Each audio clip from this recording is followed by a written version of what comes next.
ವಿಚಾರಣೆ ಬಗ್ಗೆ ನಿಮ್ಮನ್ನು ಟಾರ್ಗೆಟ್ ಮಾಡ್ತಿದ್ಯಾ ಹಾಗಾದ್ರೆ? ನೋಡಿ, ನಾನು ಯಾರನ್ನೂ ಯಾಕೆ ಟಾರ್ಗೆಟು ಅಂತ ಹೇಳೋದಿಲ್ಲ. SIT ಅಧಿಕಾರಿಗಳು ಯಾವ ದಿಟ್ಟಿನಲ್ಲಿ ತನಿಖೆ ಮಾಡ್ತಾರೆ ಅನ್ನೋದನ್ನು ಮಾತ್ರ ನೋಡಬೇಕು.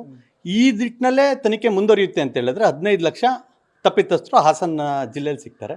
ಇಡೀ ರಾಜ್ಯದಲ್ಲಿ 2.5-3 ಕೋಟಿ ಜನ ಸಿಗ್ತಾರೆ. ಅಷ್ಟು ಮಾತ್ರ ಹೇಳಬಲ್ಲೆ. ಈ ಮಾನದಂಡ ಆದರೆ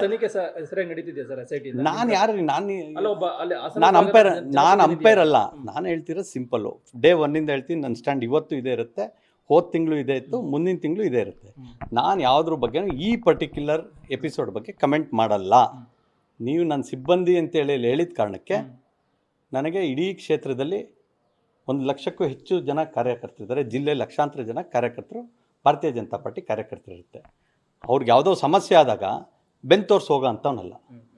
ಅವ್ರಿಗೆ ಸಮಸ್ಯೆ ಆಗಿದೆ ಅಂತ ಹೇಳಿದ್ರೆ ಆ ಸಮಸ್ಯೆ ಅವ್ರದ್ದಲ್ಲ, ಇಡೀ ಹಾಸನ ಜಿಲ್ಲೆಯಲ್ಲಿದೆ. ಪ್ರತಿಯೊಬ್ಬರ ಹತ್ರನೂ ವಿಡಿಯೋ ಇದೆ. ಪ್ರತಿಯೊಬ್ಬರಿಗೂ ಒಂದು 2 ಲಕ್ಷ ಜನ 3 ಲಕ್ಷ ಜನ ಅಂತ ನೀವು ಹೇಳ್ತಿದ್ರಿ. ಪೆಂಡ್ರೈವ್ ನಿಮ್ಗಳ ಮಾಧ್ಯಮ ಥ್ರೂ ಮೂಲಕ ಗೊತ್ತಾಯ್ತು. ಆ 3 ಲಕ್ಷ ಜನನೂ ತಪ್ಪಿತಸ್ಥರಾಗ್ತಾರಾ? ಇಷ್ಟೇ ನನ್ನ ಪ್ರಶ್ನೆ. ಬೇರೆದು ಇನ್ಯಾವುದನ್ನು ನನ್ನ ಪ್ರಶ್ನೆನೂ ಇಲ್ಲ, ಉತ್ತರನೂ ಇಲ್ಲ. ಯಾವ ನಿಟ್ಟಿನಲ್ಲಿ ಯಾವ ದಿಟ್ಟಿನಲ್ಲಿ ಹೋಗ್ತಾ ಇದೆ ಅನ್ನೋದ್ರ ಬಗ್ಗೆ ಎಲ್ಲರೂ ನಮಗೂ ಅದಕ್ಕೆ ಏನು ಸಂಬಂಧ ನಡೀರಿ. ನಮಗೇನು ಹೊರತಾಗಿ ಇದು ನಿಮ್ಮ ಮೊದಲ ಪ್ರತಿಕ್ರಿಯೆ ಆಗಿರೋದ್ರಿಂದ ಈ ಪ್ರಜ್ವಲ್ ಮೇಲಿನ ಕೇಸು, ರೇವಣ್ಣ ಅವರ ಬಂಧನ, ಇದ್ರ ಬಗ್ಗೆ ಹೇಳ್ತೀರಾ? ನಾನು ಒಂದೇ ಹೇಳ್ತಾ ಇದ್ದೀನಿ, ಇದ್ರ ಸ್ಟ್ಯಾಂಡ್ ನನ್ನ ವೆರಿ ಕ್ಲಿಯರು, ನೋ ಕಮೆಂಟ್ಸ್. ನೀವು ನನ್ನ ವಿಚಾರವಾಗಿ ನಮ್ಮ ಸಿಬ್ಬಂದಿ ನಮ್ಮ ಕಾರ್ಯಕರ್ತರು ಅಂತ ಬಂದಾಗ ಬೆನ್ನು ತೋರಿಸಿ ಹೋಗೋ ಅಂಥವನ್ನೆಲ್ಲ, ಧೈರ್ಯವಾಗಿ ಎದುರಿಸೋಂಥ ವ್ಯಕ್ತಿ ನಾವು. ಹಾಗಾಗಿ ನಮ್ಮ ಸಂಘಟನೆ ವಿಚಾರವಾಗಿ ಬಂದಾಗ ನಾನು ವೆರಿ ಸ್ಟ್ರೈಟ್ ಫಾರ್ವರ್ಡು. ಆ ಅಮಾಯಕ ಯುವಕರ ಬಗ್ಗೆ ಪೆನ್ ಡ್ರೈವ್ ಅಥವಾ ಮೊಬೈಲಲ್ಲಿ ವೀಡಿಯೋ ಇದೆಯೋ ಅಥವಾ ಕಂಪ್ಯೂಟ್ರಲ್ಲಿ ಏನಾದ್ರು ಅವರು ಡೌನ್ಲೋಡ್ ಮಾಡ್ಕೊಂಡಿದ್ದಾರೆ ಅನ್ನೋದೇ ಮಾನದಂಡ ಆದರೆ, ಇಡೀ ಹಾಸನ ಜಿಲ್ಲೆನ ಪೊಲೀಸವರು ಹುಡುಕಿದ್ರೆ 15 ಲಕ್ಷ ಜನ ಸಿಗ್ತಾರೆ ಅನ್ನೋದು ಮಾತ್ರ ನಾನು ಹೇಳಬಲ್ಲೆ. ಯಾಕಂದರೆ ಎಲ್ಲರ ಮೊಬೈಲ್, ಈಗ ನಿಮ್ಮ ಇಷ್ಟು ಜನದ ಮೊಬೈಲಿಗೆ ಈಗ ತೆಗ್ಸಿ ನಾವು ಫಾರೆನ್ಸಿಕ್ಕಿಗೆ ಕೊಟ್ಟರೆ ನಿಮ್ಮೆಲ್ಲರ ಮೊಬೈಲಲ್ಲೂ ಇದೆ. ಹಾಗಾದ್ರೆ ನಿಮ್ಮನ್ನೆಲ್ಲರನ್ನೂ ವಿಚಾರಣೆಗೊಳಪಡಿಸೋಕ್ಕಾಗ್ತಾ ಬಂಧ ಮಾಡೋಕ್ಕಾಗತ್ತಾ? ಮಾಹಿತಿ ಕಳಿಸಿರೋರನ್ನ ಕೇಳಿ ಫಸ್ಟು. ಮಾಹಿತಿ ಯಾರಿಂದ ಆಗಿದೆ, ಮಾಹಿತಿ ಮಾಡ್ಕೊಂಡವ್ರು ಯಾರು, ಮಾಹಿತಿ ಎಷ್ಟು ದಿನದಿಂದ ನೀವೇ ನೋಡ್ತಿದ್ರು? 1 ವರ್ಷದಿಂದ ಎಲ್ಲ ಕಡೆ ಹರಿದಾಡ್ತಾ ಇದೆ. ಹರಿದಾಡ್ತಿರೋದ್ರ ಬಗ್ಗೆ ಈಗ ಯಾಕೆ ಚರ್ಚೆ? ಇದನ್ನು ಯಾವಾಗ ಮಾಡಬೇಕಿತ್ತು? ಈ ಥರ ಮಾಹಿತಿ ಇದೆ ಅಂದಾಗ 1 ವರ್ಷದಿಂದ ಇದ್ರ ಬಗ್ಗೆ ಕ್ರಮ ಕೈಗೊಳ್ಳಬೇಕಿತ್ತು. ಈ ಕ್ರಮ ಕೈಗೊಂಡು ಪಾಪ ಅಮಾಯಕರನ್ನ, ಸಂತ್ರಸ್ತರ ಮಹಿಳೆಯರನ್ನ ಜೀವನವನ್ನು ಯಾವ ರೀತಿಯಾಗಿ ಆಗ್ತಿದೆ ಅನ್ನೋದ್ರ ಬಗ್ಗೆ ನಮಗೆ ಸಾಮಾಜಿಕ ಕಳಕಳಿ ಇರಬೇಕು. 24 ವರ್ಷದ ಹುಡುಗ ಪಾಪ, ಅವನು ಗ್ರ್ಯಾಜುಯೇಟ್ ಇದ್ದಾನೆ, ಅವನು ಕೆಲಸ ಮಾಡೋ ಅಂಥ ಯುವಕ ಇದ್ದಾನೆ. ಅವನನ್ನು ಕರ್ಕೊಂಡೋಗಿ ನಿನ್ನ ಮೊಬೈಲಲ್ಲಿದೆ ಕೊಡಿಲಿ ಅಂತೇಳಿ ಹೇಳಿದ್ರೆ ಅದಕ್ಕೆ ಅರ್ಥ ಏನಿದೆ? ಯಾವ ದಿಟ್ಟಿನಲ್ಲಿ ತನಿಖೆ ಆಗಬೇಕು ಅನ್ನೋದ್ರ ಬಗ್ಗೆ ಮಾತ್ರ ಚರ್ಚೆಗಳಾಗಬೇಕು. ನಾಯಕರಾಗಿ ಮೈತ್ರಿ ಮೇಲೆ ಇದು ಎಫೆಕ್ಟ್ ಆಗುತ್ತೆ, ಇಡೀ ಪ್ರಕರಣ ಮೈತ್ರಿ ಡ್ಯಾಮೇಜ್ ಆಗುತ್ತೆ ಇನ್ನಷ್ಟು. ನೋಡಿ, ನಾನು ಹೇಳಿದ್ದು ಒಂದೇನೇ, ಇದ್ರ ಬಗ್ಗೆ ನಾನು ನೋ ಕಮೆಂಟ್ಸ್. ಒಂದೇ ಸ್ಟ್ಯಾಂಡ್ ನಂದು. ಮುಂಚೆನೂ, ಇವತ್ತು, ನಾಳೆನೂ.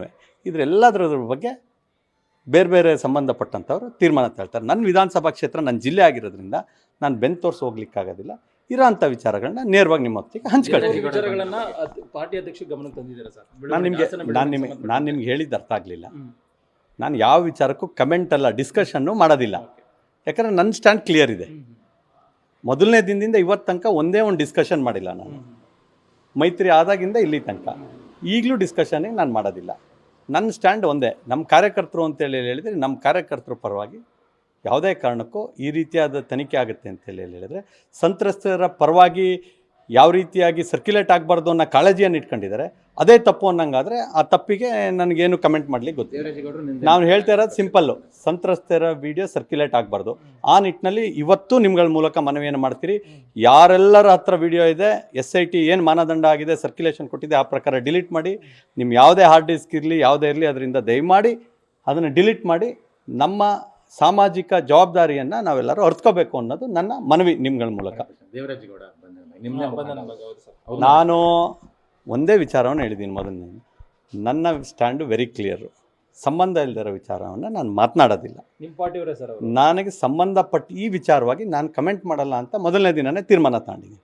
ಹಾಗಾಗಿ ನಾನು ಯಾವುದೇ, ನೋಡಿ, ಅವ್ರ ವಿಚಾರ ಬಂದಾಗ ಮಾತನಾಡೋದು, ನಮ್ಮ ವಿಚಾರ ಬಂದಾಗ ಮಾತನಾಡದೇ ಇರೋವಂಥದ್ದು ನೈತಿಕತೆ ಅಲ್ಲ. ಹಾಗಾಗಿ ನಾನು ನಿಮ್ಗೆ ಹೇಳ್ತಾ ಇದ್ದೀನಿ, ಮೊದಲನೇ ದಿನ ಡೇ 1 ಇಲ್ಲಿ ತನಕ ನನ್ನ ಸ್ಟ್ಯಾಂಡ್ ಕ್ಲಿಯರ್ ಇದೆ. ನಾನು ಯಾವುದೇ ಕಮೆಂಟ್ ಕೊಡಲ್ಲ. Thank you. ನ್ಯೂಸ್ ಫಸ್ಟ್, ನಿರ್ಭೀತಿಯಿಂದ ನಿಮ್ಮ ಪರವಾಗಿ.